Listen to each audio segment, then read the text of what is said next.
Hey, what's going on? You're in the secret level here with Gurns, and today I got a video on how to build your own home statue farm. So this farm, guys, is going to be specifically set up so that whenever you come back to your base, you just flip a switch and then go about your base business, whatever you have to do in your base. And whenever you're ready to go back out adventuring, you just come back, turn it off, and collect a whole bunch of extra loot that you can either keep if you need it or sell for extra money. So yeah, nice and convenient, guys, because unlike the other farms, you don't actually have to stand there AFK or spend really any time out of your way. So yeah, basically it'll just give you a nice amount of extra money every now and then. So anyway, I'll get to the more beneficial statues that I think you might want to look out for, as well as how I have mine set up, and the different loot that you can get from the statues as well. Alright, so here we go. Yeah, I didn't think the swoop was necessary this time, guys. But anyway, here we are in my little statue farm. And you might have noticed that there's none of the newer statues here.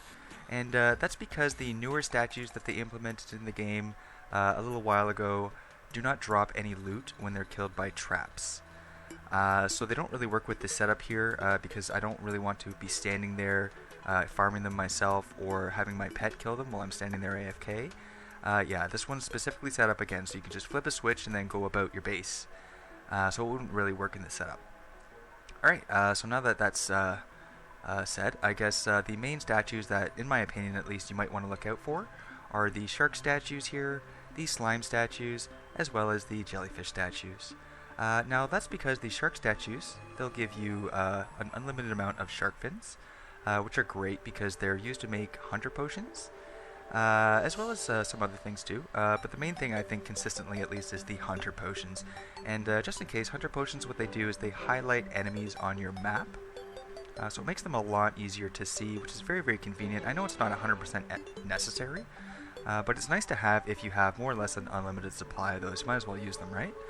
So also from these shark statues you'll get the diving helmet, and that's one of the accessories that you need to make the jellyfish diving gear here, which is a great accessory to have for whenever you're doing anything underwater.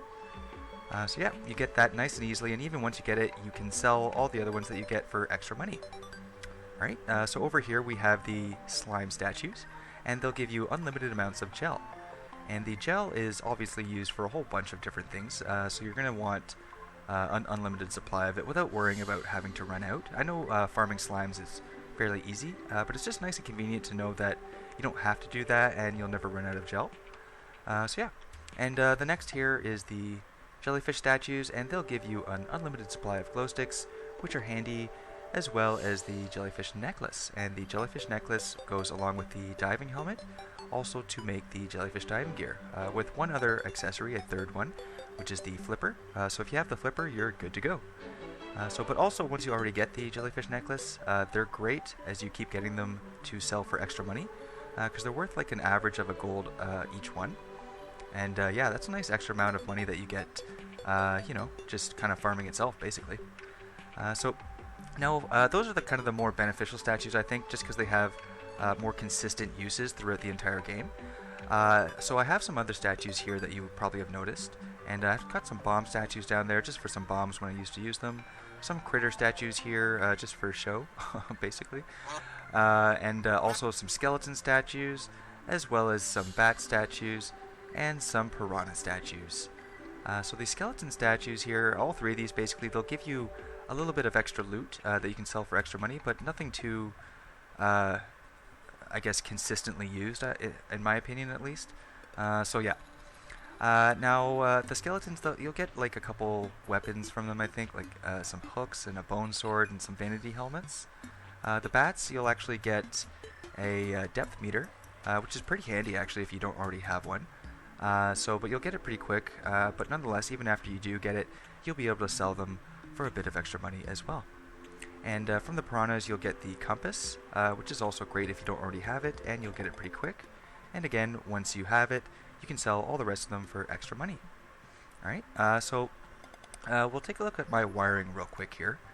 And basically the way I have this place set up is a little bit different. Like you may have noticed at least that there's no 1 second timer or any second timer basically. And that's because the activation device for all the traps and the statues are connected to 2 yellow pressure plates, which I have just right up there. And what will happen basically is if I flip this switch here, it will summon one bird, which will fly up here and start flying back and forth, hitting those pressure plates, which will then summon even more birds to fly up here and hit the pressure plates even more often, which will summon all the different statue monsters and the traps to kill them. So yeah, very convenient. And the reason why I chose that setup is because I noticed those birds can summon those monsters a little bit quicker than once per second. And that being said, the maximum amount of monsters, each monster you can have on the screen at once, is 3. And that's why I have 3 of each of those statues there. Ideally you'll want 3 to make it as efficient as possible at least. So yeah, anyway, now that being said, since the maximum is 3, and I can kill them faster than within 1 second, ideally I want them to spawn faster than once per second as well. So that's why I don't have them connected to a 1 second timer, and I have them connected to that little bird statue setup, because I noticed, again, it just spawns them a little bit faster than once per second, and since I can kill them faster than once per second because I have a little bit of extra traps there, just to make sure that they die a little bit quicker, yeah, it becomes a little bit more efficient. Alright, so just one other thing I thought I would mention too is you may have seen a whole bunch of things, because I know I did, about connecting different kinds of wire to different sections of the statue to try to spawn more monsters. You can't do that anymore. That was fixed quite a while ago actually.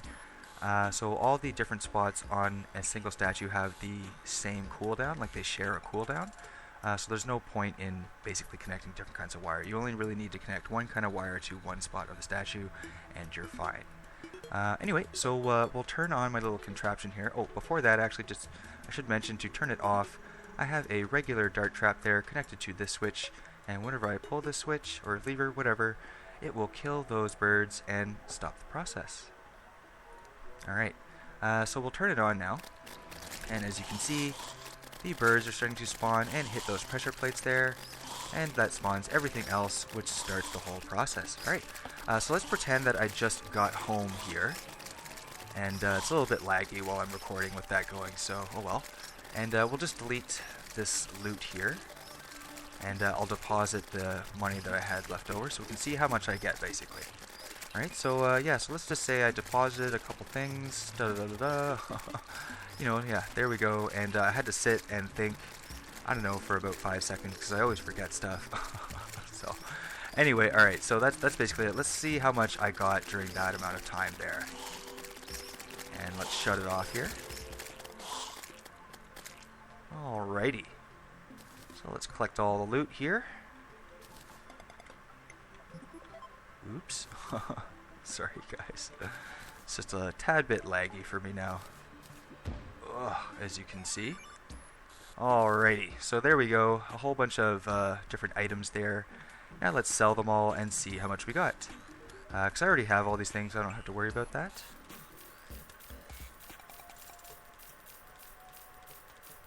Alright, so I got almost 3 gold there, and that's not bad because, I don't know, I was farming it for what, 15-20 seconds, something like that.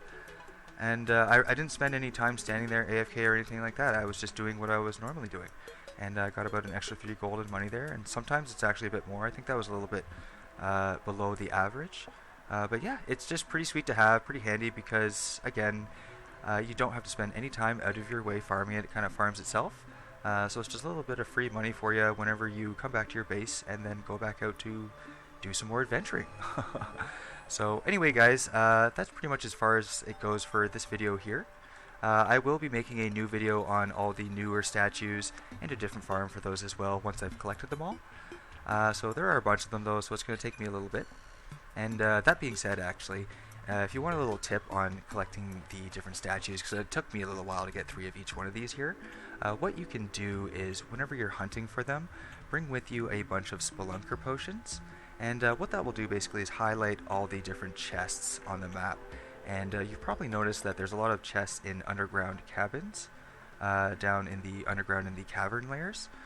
So yeah, and inside those cabins you'll often find statues, which again you probably have noticed. So that's just a little way of kind of locating those statues. It kind of homes in on those underground cabins, and quite often you'll find some statues in there. So yeah, anyway, that's how I do it. So just a little tip there, just in case you didn't already know that. But yeah, anyway guys, that's the video, and I hope it helped. So leave a like if it did, that way I know I'm helping some people out. And also subscribe here to the secret level. And join me, Gurns, because I'm always coming out with more videos like this, as well as other types of videos that you might like. So yeah, I hope to catch you next time, guys. And this is Gurns exiting the secret level. Take it easy.